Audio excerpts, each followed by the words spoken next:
It is a new departure in the history of the world that leaders of Asian and African peoples can meet together in their own countries to discuss. America is essentially a dream. It is a dream of a land where men of all races, of all nationalities, and of all creeds can live together as brothers. The substance of the dream is expressed in these profound words. We hold these truths to be self-evident, that all men are created equal. Assalamualaikum warahmatullahi wabarakatuh. Sesi kuliah hukum hak asasi manusia. Di perkuliahan ini saya akan menggunakan buku Andrew Clapham, judulnya Human Rights, A Very Short Introduction. Penerbitnya Oxford University Press. Buku ini saya pilih karena sederhana menjelaskan soal hak asasi manusia, dan kemudian pendekatan yang digunakan sangat menarik, dan bukunya juga cukup sederhana. Buku ini membahas sebenarnya soal satu, dari mana konsep HAM berasal, dua, bagaimana pergerakan HAM berkembang sebagai sebuah kewajiban quote unquote yang harus diterapkan di seluruh dunia, ketiga, lintasan ide tentang hak asasi manusia, keempat, dampak gagasan HAM dalam kehidupan manusia. Tentu saja nanti akan ada di perkuliahan kita singgungan tentang hukum konstitusi dan pendekatan hukum yang berlaku di Indonesia. Pada dasarnya setiap orang menurut buku ini memiliki cara pandang yang berbeda tentang hak asasi manusia. Bagi sebagian orang, menurut Andrew Clapham, dia melihat HAM itu sebagai sesuatu yang tulus, ya, sebuah nilai-nilai yang penting, gitu ya. Permintaan dan keinginan untuk menegakkan HAM itu bagian dari kepentingan moral yang berkaitan dengan upaya menegakkan keadilan. Tapi bagi orang lainnya, HAM itu, isu-isu HAM, pembicaraan tentang HAM cenderung dikaitkan dengan cuman slogan, idealisme, bahkan pembicaraan HAM dicurigai dalam banyak hal berkaitan dengan kepentingan yang oleh sekelompok lain orang dimusuhi. Misalnya isu soal HAM itu adalah buatan Barat atau memiliki pengaruh gagasan liberal, lebih jauh ini bagian dari penganut seks bebas misalnya, gitu ya, dan bertujuan untuk merusak agama dan moral. Padahal di dalam kuliah HAM, sejarah HAM menjelaskan bahwa tidak begitu. Nanti kita akan ulas apakah ini betul-betul gagasan Barat atau memang ini gagasan yang lahir dari sisi kemanusiaan. Menurut para lawyer, orang hukum, ya, HAM itu mungkin bisa menginterpretasikan kata seni dalam berhukum, ya. Itu sebabnya seorang lawyer yang tentu menyadari betapa pentingnya hak asasi manusia seringkali merasa mewakili seseorang dan dan kepentingannya di peradilan merasakan bagaimana seseorang dilanggar hak azazinya dan bagaimana kemudian berhadapan dengan dinding tinggi dan besar dalam memperjuangkan kepentingan kliennya itu dengan berbagai cara agar kemudian perlindungan hak asasi manusia bisa diwujudkan. Berbagai cara maksud saya ini perlu teknik advokasi yang baik, perlu teknik persidangan yang baik agar apa yang ingin diperjuangkan betul-betul dimengerti dan berhasil di kemudian hari.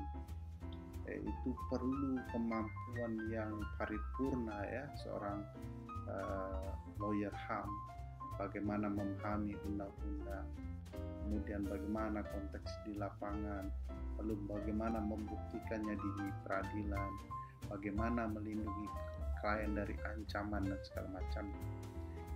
Jadi bagi seorang lawyer itu adalah sebuah seni beradvokasi, dan kasus-kasus HAM itu merupakan sebuah kasus yang menarik.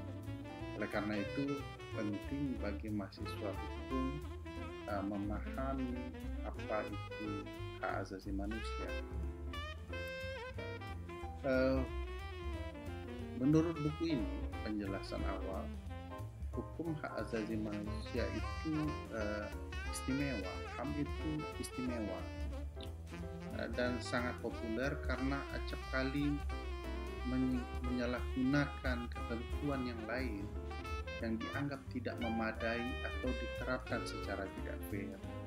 Misalnya dalam perspektif hukum pidana, memenjarakan orang itu adalah bagian yang penting demi upaya melindungi hak asasi orang lain.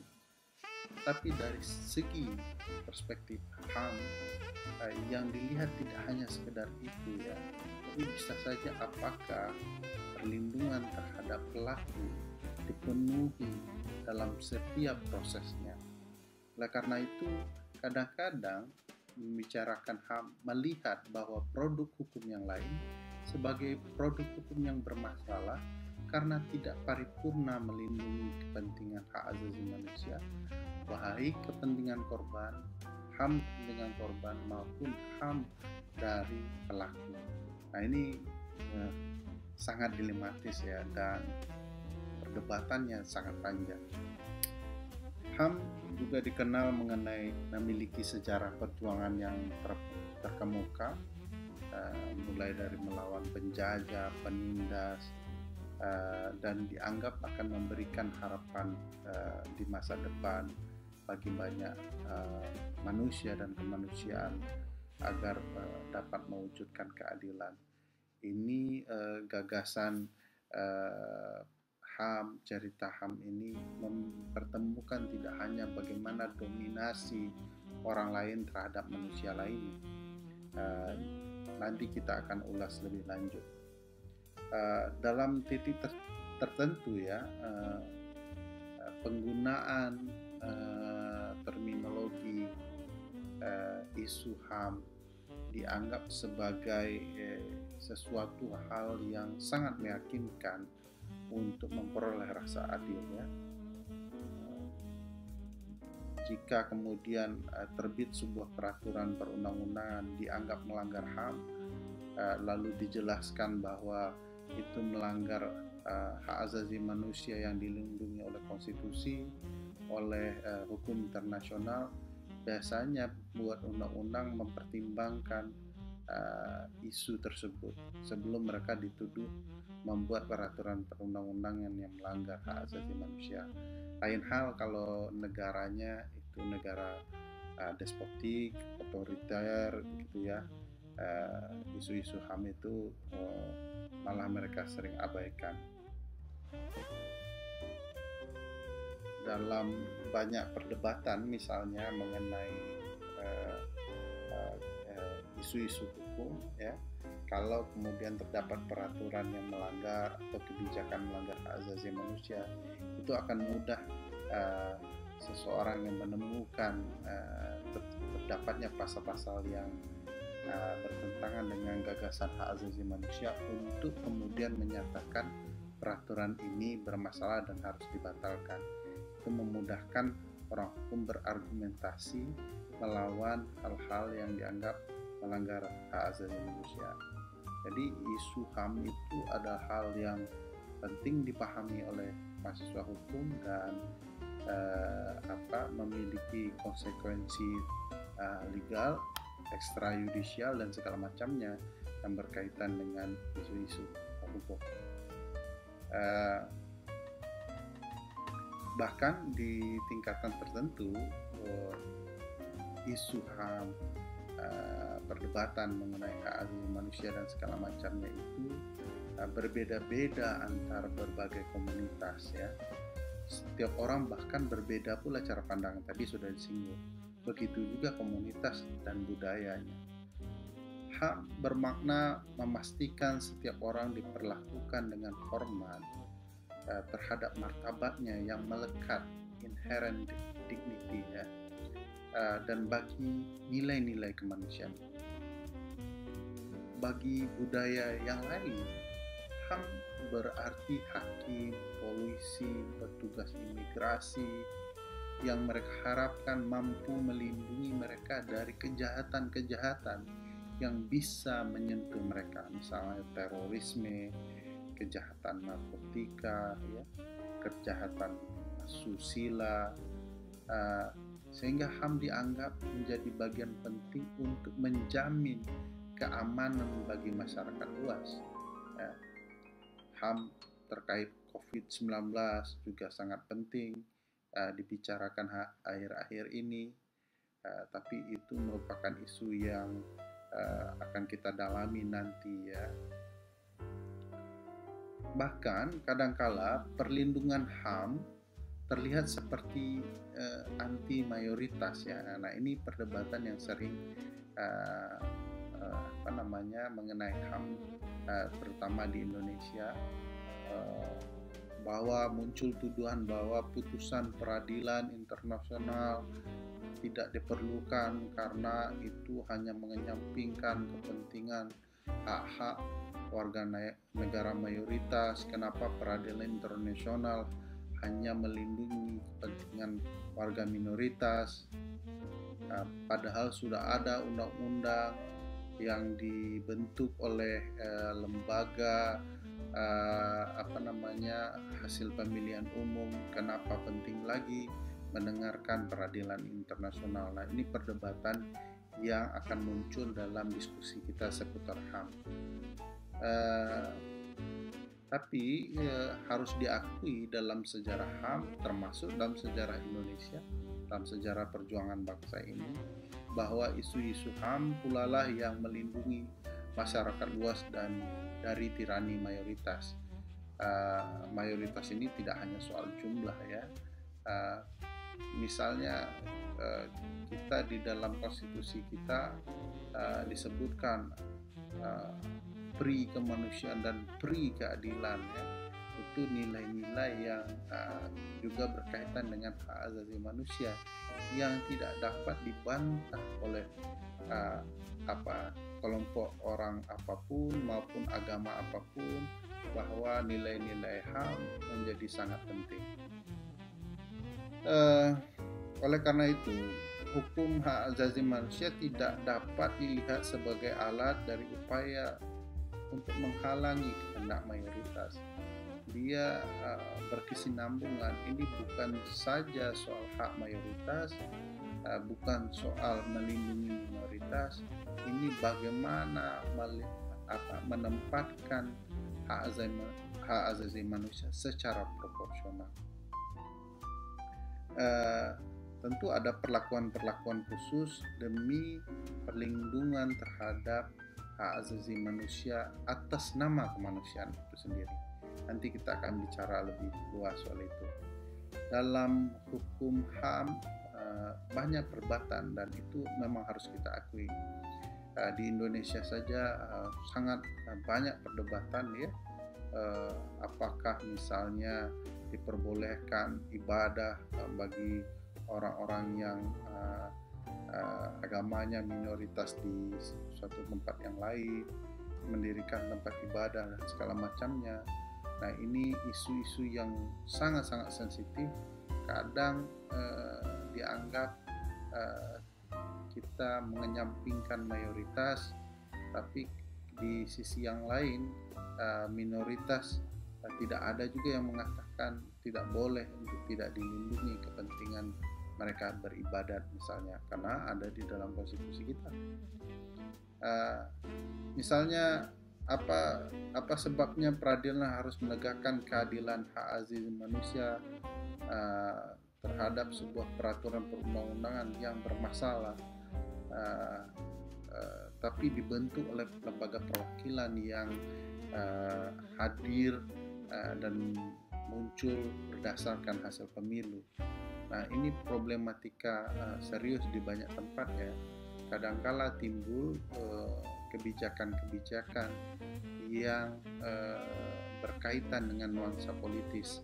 Misalnya pelarangan ibadat atau tempat ibadat, tetapi karena mayoritas warganya menentang pembangunan tempat ibadat atau peribadatan kelompok minoritas tertentu, dan mereka mayoritas, lalu kepala daerahnya hanya mempertimbangkan kepentingan mayoritas saja tanpa melihat bagaimana isu hak asasi manusia menjadi perlu ditempatkan dalam isu itu, dan bagaimana hak-hak konstitusional warga negara atau kelompok beragama diberikan sebagai bagian yang sangat penting dan berkaitan dengan hak asasi manusia. Perdebatan ini sangat sensitif, kadangkala tidak selesai disampaikan dengan baik, lalu disalahpahami.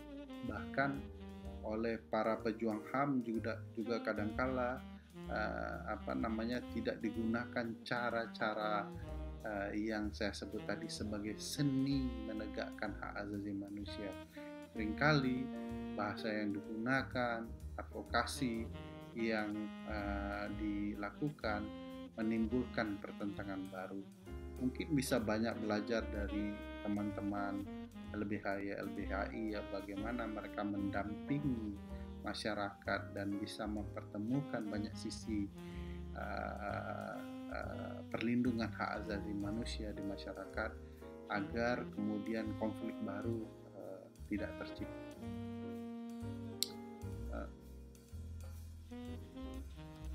Itu beberapa hal yang perlu kita pahami dari apa yang akan kita bicarakan nantinya.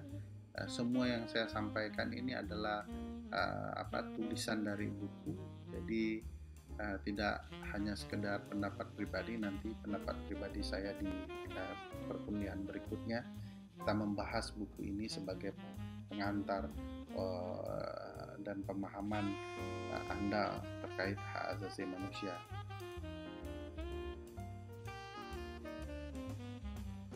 Masing-masing negara di dunia memiliki tata cara mereka sendiri dalam merespon isu hak asasi manusia dan bagaimana menerapkan perlindungan hak asasi manusia di negaranya. Tata caranya bisa sangat berbeda-beda. Kita sampai sekarang tidak mengerti ya kenapa isu hak asasi manusia di India ataupun Rohingya itu menjadi hal yang tidak dianggap terlalu serius oleh lembaga-lembaga penting di dunia ya. Beberapa aktivis HAM sudah menyampaikan isu ini, beberapa negara di luar negeri juga sudah mempertanyakan kondisi India dan Rohingya ya, bagaimana mereka memperlakukan warga Muslim secara tidak beradab. Itu akan menjadi perbincangan kita di kemudian hari. Ada yang memberikan kekuasaan besar juga, misalnya kepada lembaga-lembaga tertentu. Beberapa negara menempatkan peran hakim dan peradilan sebagai lembaga yang bisa mempengaruhi proses penegakan HAM, dan ini merupakan lembaga yang sangat penting, tetapi memang harus diakui hakim-hakim harus memiliki perspektif hak asasi manusia yang kuat, karena yang dilindunginya adalah nilai-nilai hak asasi manusia yang tidak hanya ditempatkan di dalam konstitusi, tetapi juga nilai-nilai yang dibawa secara alamiah oleh seluruh umat manusia ya. Kadang-kala kita melihat ya, misalnya dalam proses peradilan yang berkaitan dengan tindak pidana pemerkosaan ya, ada hakim yang kemudian melecehkan korban misalnya dengan mengatakan apakah Anda juga menikmati peristiwa itu. Nah, ini kan pertanyaan yang tidak masuk akal disampaikan oleh hakim, karena itu tentu tidak perlu ditanyakan, karena orang merasa diperkosa ya, kok dituduh menikmati. Nah, itu kan tidak punya perspektif hak asasi manusia. Juga terjadi perkembangan dalam upaya menegakkan nilai-nilai hak asasi manusia. Pola itu berganti-ganti tiap waktu ke waktu, karena memang tidak ada kondisi yang selalu konstan ya. Ada hal-hal yang kemudian kita anggap bagian dari perubahan. Misalnya sebelum perempuan memperoleh hak mereka untuk menjadi pemilih dalam pemilu, dulu dianggap ya biasa saja perempuan tidak memiliki hak dalam pemilihan umum. Lalu perkembangan hak asasi manusia merasakan bahwa itu perlakuan yang tidak equal. Mestinya perempuan bisa menyampaikan hak-haknya sendiri di dalam proses politik kepemiluan, sehingga aspirasi mereka tersampaikan kepada orang-orang yang akan duduk di lembaga perwakilan.